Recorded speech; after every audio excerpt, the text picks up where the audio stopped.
নমস্কার, আমি এশা দাস। আজকে আমাদের আলোচনার বিষয় হলো ট্রান্সপোর্টেশন অর্থাৎ পরিবহন।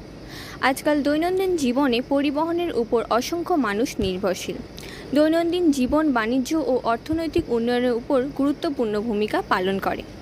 আজকে আমি একজন অটো চালকের সাথে ট্রান্সপোর্টেশন অর্থাৎ পরিবহন নিয়ে কথা বলবো। এনারা সারাদিনই পরিবহনের সাথে যুক্ত থাকেন।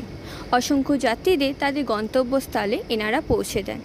চলুন তাদের সাথে পরিবহন নিয়ে কিছু মন্তব্য জানা যাক।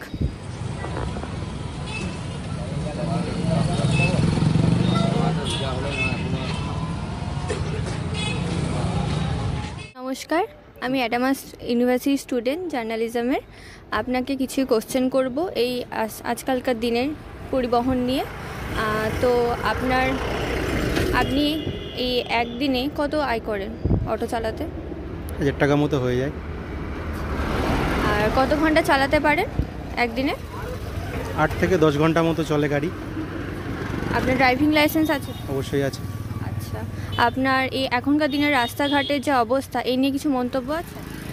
রাস্তাঘাটে যে পরিমাণে আমাদের রুটের গাড়ি বাড়ছে, সেভাবে আমাদের রাস্তাটা একটু চওড়া হলে ভালো হয়। রাস্তায় যে গর্তগুলো রয়েছে সেগুলো একটু মেরামত খুব তাড়াতাড়ি করতে পারলে ভালো হয়, কারণ সামনে বর্ষা আছে। এটা নিয়ে আমাদের গাড়িতে খুব সমস্যা তৈরি হয়। আর আপনাদের এই ট্রাফিক আইন নিয়ে এই সব নিয়ে কিছু মন্তব্য আছে? না, এখনও অবধি কিছু মন্তব্য নেই। সেইগুলো সবই ঠিকই আছে, কারণ যেগুলো ট্রাফিক আইন করেছে এগুলো অবশ্যই দরকার আছে, কারণ এগুলো অনেকে ভাঙলে আগে যাদের ড্রাইভার আছে তাদেরই ক্ষতি হয়, তাদেরও সবার পরিবার আছে। সেক্ষেত্রে ট্রাফিক আইন সবারই দরকার আছে মানা।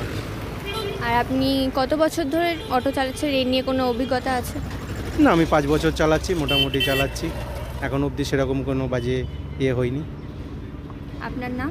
ভোলানাথ দেবনাথ। এই ভিডিওতে আমি আজকে একজন অটো চালকের কাছে তার মন্তব্য জানলাম। আজকে আমার ভিডিও এত পর্যন্তই। Camera person Priyanka Hazra.